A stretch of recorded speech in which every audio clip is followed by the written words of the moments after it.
Six-Sided Podcast.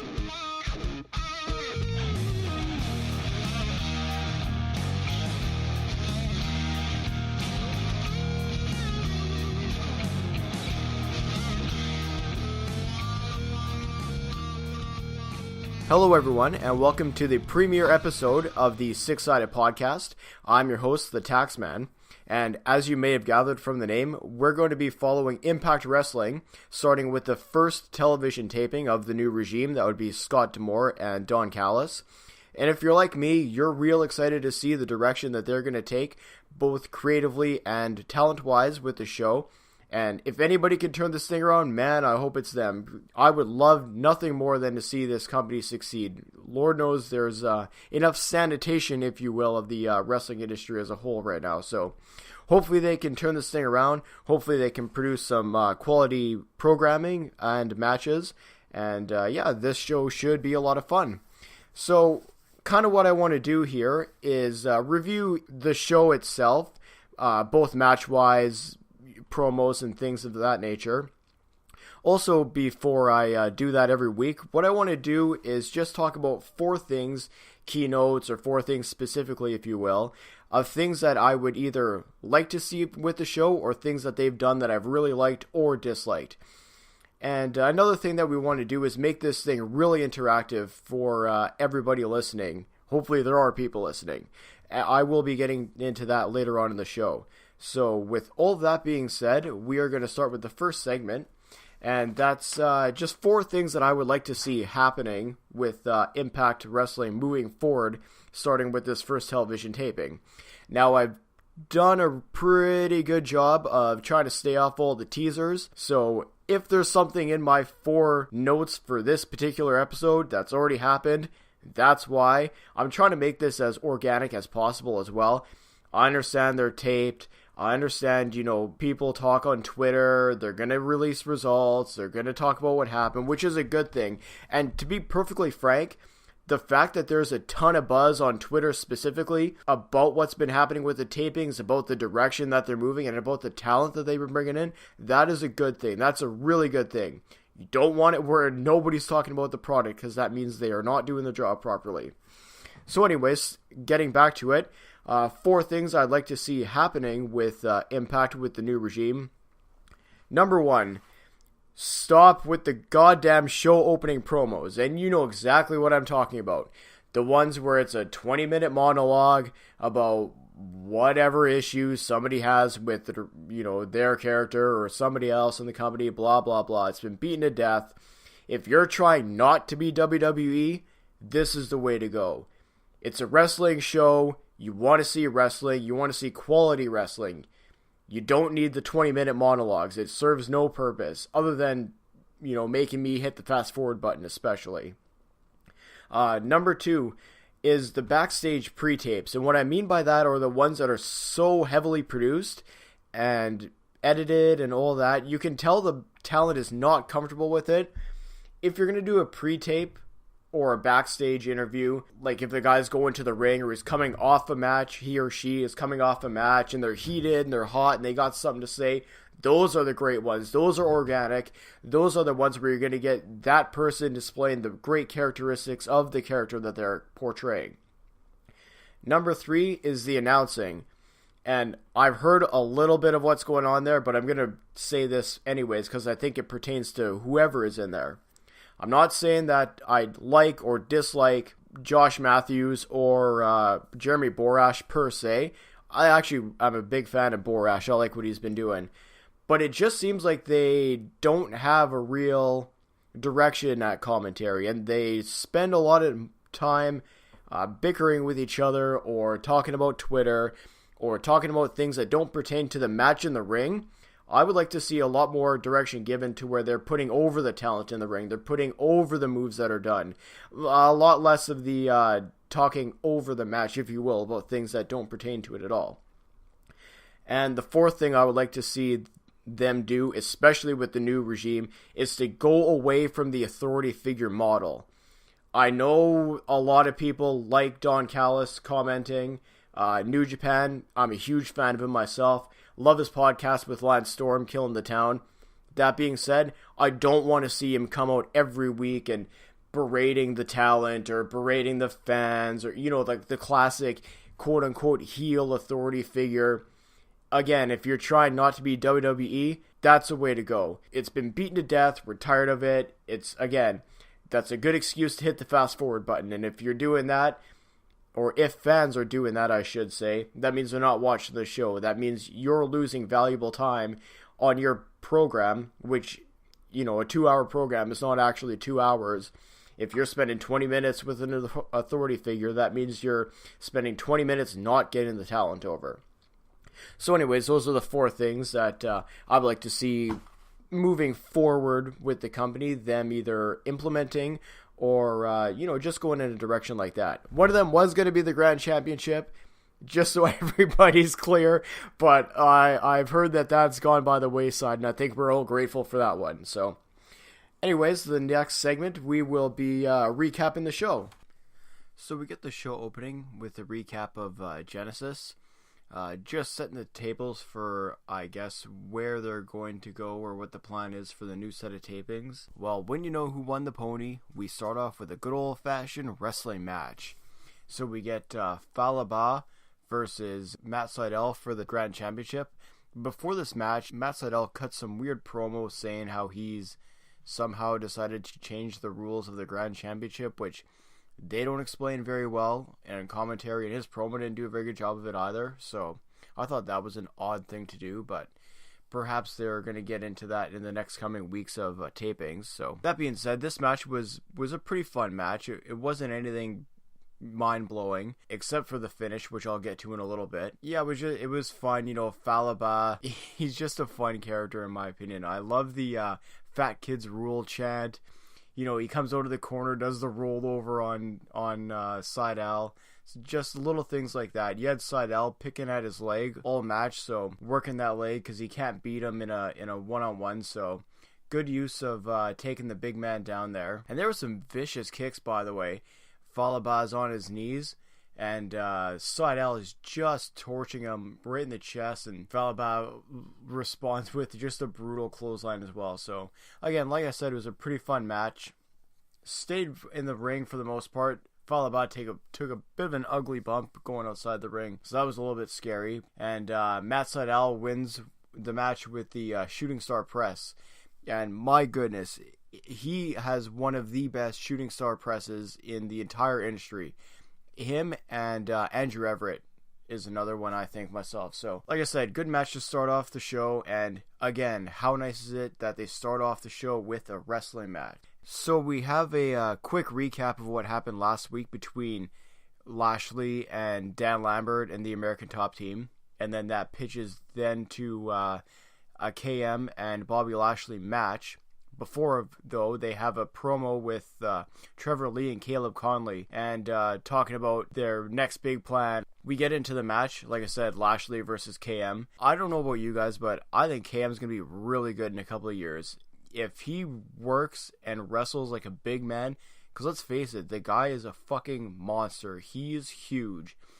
So if they could get him working like a big man, throwing good punches, stomping a mud hole in somebody, he's going to be great. And by the way, as a sidebar, the dive that he does in this match to Bobby Lashley when Lashley's on the ground is unbelievable for a guy his size. And speaking of unbelievable, there's a spot where Lashley gets him in the standing suplex and looks effortless, tremendous. And again, especially for how big of a man that KM is. So this match was pretty good. I liked it. It was hard hitting, had a nice pace. And Lashley wins this one with a spear.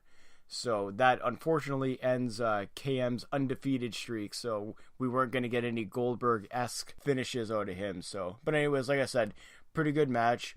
I continue to like to see big guys work like big guys, I think. And with KM especially, that's a step in the right direction. So after that match, we get a tremendous little promo with Jimmy Jacobs and Congo Kong and Joseph Park. So they're teasing that the monster is going to come back, and if anybody's going to pull him out, I guess it's Jimmy Jacobs. So I think Parks or Abyss, And Congo Kong could have a pretty interesting match. So looking forward to seeing where that goes in the direction of everything here as well. And next up we have a match of Laurel Von Ness versus Kiera Hogan. And I thought it was odd that they came back from commercials. Kiera Hogan's already in the ring. They didn't give her an intro. They didn't really say anything about her. So to me, that reads that this girl is just going to get jobbed. It's another easy walk in the park win for Laurel Von Ness. So, and you could kind of see it in the match. Most of the match, it was all Laurel Von Ness. She got all of her shit in. Even the shit that Kiera Hogan did, she just no-sold it, right? Obviously, they were trying to position that she's just an unstoppable champion, which makes sense to a point. But then you get the finish of this match, and you have Allie come down the ramp, and she distracts Laurel Von Ness, which allows Kiera Hogan to get the roll-up pin from behind. So kind of an odd finish. And then the fact that now she all of a sudden gets a championship with her next week, which they talk about afterwards. And again, you want to talk about things that are weird. I didn't know that this wasn't a championship match. Perhaps I missed it before the start of the match, but I don't think they said anything about it. And to be fair, they didn't really talk about the match itself. They were too busy fucking talking about goddamn Twitter and a bunch of other shit, not putting over the girls in the ring. So that pissed me off a little bit. So again, we have Kiera getting a title match for some reason against Laurel Von Ness next week. They announced that later in the show. Which to me, if anybody should get a title match, would it not be Allie for interfering in this match and costing her the match? That's just the way that I see it.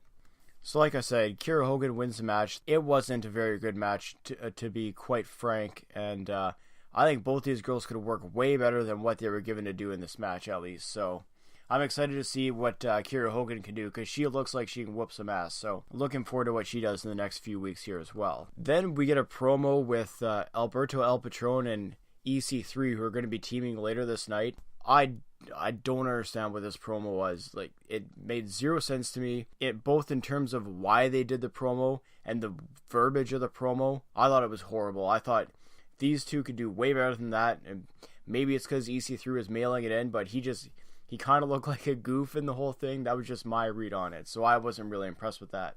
That was kind of a flop for me. And on a tape show, that there should have been somebody who watched that and said, maybe we don't use this segment. So that's my thoughts on that. Then we get to my favorite by far part of the show. LAX comes out. And man, you hear nowadays everybody talks about nobody can cut a promo, nobody's good on the mic, nobody knows what to do. All of you need to stop and watch fucking Konnan on the mic. This motherfucker kills it every time. He speaks with fire, he speaks with authority. His verbiage is incredible. He kills it every single time he's cutting a promo. And especially on this one. That guy knows how to get himself over, knows how to get LAX over, and he knows how to get his opponents over. Most important. And speaking of promos, you had OVE come out in this one to interrupt. You know, they're talking about respect. And for their promo was great, I thought. Less was more. Sami Callihan killed it. He said just enough to put over LAX, just enough to put themselves over. And then he mentioned that they have bigger fish to fry than LAX, so I'm curious to see where that goes as well. Again, two top teams, never mind that. LAX is just on fire. Like I said, Konnan on the mic, man, that is a treat every single time. And then you had the run-ins with Caleb Conley and Trevor Lee, and they clean house on LAX for a bit. They get the heat on them, then there's the comeback, and they take off. So, you know that's going to be a match coming up. And I'm looking forward to seeing all them work. So following that, we had a backstage promo again with Moose and Johnny Impact. And they're just talking about taking on EC3 and Alberto El Patron later on in the night. This was a better promo, but again, it looked real scripted, if you will. It just, again, you're lacking that intensity. You're lacking that fire of guys who are just going to go out there and fucking kill somebody. So it's something I would like to see them clean up in the new regime. And then I get why they do it. I don't like it personally, but we get a throwback match from the GWN network. I understand they're trying to promote the new network. I get it. There are way better ways to do it, I think, than taking time out of your 2-hour show, which isn't 2 hours when you figure in commercials and everything, to promote a match that happened 10 years ago for people to go on the network. There's has to be a better way to promote the network than taking time out of your current talent roster, basically roster's allotted time, to just show a throwback match. I don't like it. I hope they get away from it. It looks like filler to me, and for a lot of fans, that's a fast forward button opportunity. So we get to the tag team match right after that. So you have Alberto El Patron and EC3 versus Moose and Johnny Impact. And I gotta say, the standout for me in this match, and it was by a mile, was Alberto El Patron. Man, he looked mean. He looked like a heel should be looking. He's beating the hell out of guys. He's really looks like he's putting his punches in. Like, he looks incredible. That's the way they need to use him. They need to use him as a heel who shows no prisoners, who has a mean streak, who's just going to beat the piss out of anybody. I wish he got away from pandering to the crowd a little bit. Enough of this cool heel shit. I want him to be a badass heel that fucking murders people in the ring. That's, I think, where he's going to be the best. So, the other guys, it was a good match for a tag team match, except for EC3. I thought it just looked like he really mailed this one in. So we have Moose ended up getting the win off a pretty nice lariat. So, and then we get to this goddamn Facts of Eli Drake's Life. Who fucking booked this shit? This did not work for me at all. It's this ever since the This Is Your Life The Rock thing with fucking Foley and The Rock. People have tried to do it. They tried that Festival of Friendship shit on WWE. They've tried, shit like that on Ring of Honor. It doesn't work. It's so bad. And I thought the crowd was shit and dead before all this, man, they were fucking on their hands during this shit. So I don't mean to be super critical. This I thought was terrible.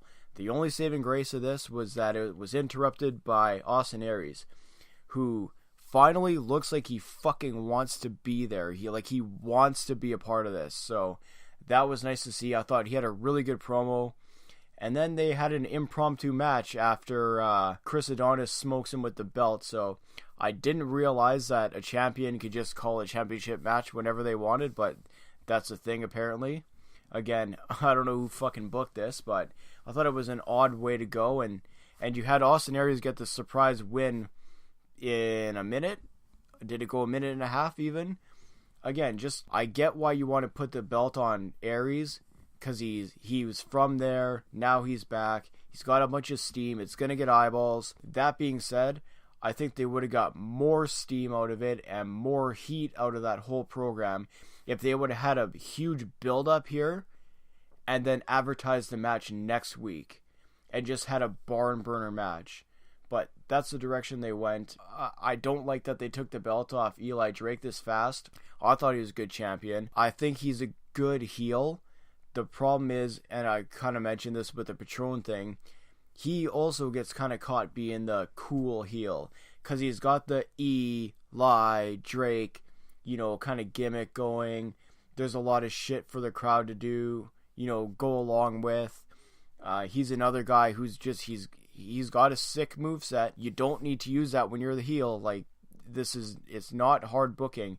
The one thing I will say, him being the champion and a heel champion, is the way he was winning his matches all lately, just really healing it up. I thought that was a way to go. So again, a little surprised they took the belt off him, and then really surprised they went this route. So hopefully there is at least a proper match between those two, because I'd really like to see the work rate out of them. So anyways, that's basically the gist of this show. It wasn't groundbreaking. It wasn't the greatest show I've seen from Impact, certainly. It was okay. It was a baby step start, but even still, some of the things they did, it almost feels like there's still that same booking philosophy that the Jarrett regime and everyone prior to was using, and I really wish that they would get away from that, away from all that goofy shit, and start focusing on matches that matter, characters that matter, why things they're doing matter. And I will say this, again, it's a tape show, so a taped crowd versus a live crowd is much different, but this crowd was brutal tonight, so I hope that they're not sitting on their hands the whole fucking time for the next show. And if they are, I would love to see them like add some kind of noise, like add some canned noise or add some cheers like they used to when Goldberg was getting booed all the time. Do something. Like the fact that you have you could have the greatest match ever. If the crowd is this shitty, it's not going to matter, and it translates so bad on TV, because if the people there live don't give a fuck, then why should the viewer at home? Is kind of the way I look at it. So hopefully these things start getting rectified, and hopefully the next television taping is a little bit better. So like I said, not a great episode, not the worst. It's baby steps, so I'm not going to be super hypercritical about everything, bury them right off the bat, but it has to be better than this if you're going to attract people to and attract people back to the product. So anyways, those are my thoughts on the episode. I'm curious to think what everybody else thinks of it, and we're going to get to that in a second. Alright, that basically wraps up our show for this week. Again, I want to thank everybody for checking us out. Hopefully you enjoyed the podcast. I had a lot of fun making it, and I want to have a lot of fun in the future making it, and I want to grow this thing. And one of the ways that I want to do that is, like I said at the very beginning, to make this thing really interactive. So that being said, what I want to do, man, if you want to be on the show, if you want to review segments for the show, if you got questions, if you got comments, if you got criticism, hopefully it's constructive, there's a bunch of ways to get a hold of me. So you can follow us at Twitter, that's at 6_podcast. Again, that's on Twitter, at 6_podcast. You can shoot me an email, 6sidepod@gmail.com. That's words, not numbers. Again, 6sidepod@gmail.com. Anything, if you want to be a part of it, like I said, you want to join the show, maybe you want to sponsor the show, that would be tremendous too. Anything to make this thing a lot of fun, and all of us can just have a lot of fun with it, would be really, really good. And just before I get out of here, I want to give a quick shout out to the guys at WrestlingWithWrestling.com, specifically Andre Corbiel. Man, he's got some killer interviews right now on YouTube with AJ Styles. Definitely want to check those out. Well, you can follow him, on Twitter, at Andre_Corbiel, and they're launching a brand new website, WrestlingWithWrestling.com. Unbiased reporting. Don't we all want that sometimes, especially with how some of the sheet writers are nowadays. So again, WrestlingWithWrestling.com. I can't put these guys over enough. Check them out on YouTube. Check Andre out on Twitter. You guys won't regret it. So until next week, this is your host, the Taxman, saying, make a positive impact in somebody else's life. It'll make you feel good, and they'll appreciate it too. Take care of yourselves and each other. Good night, everyone.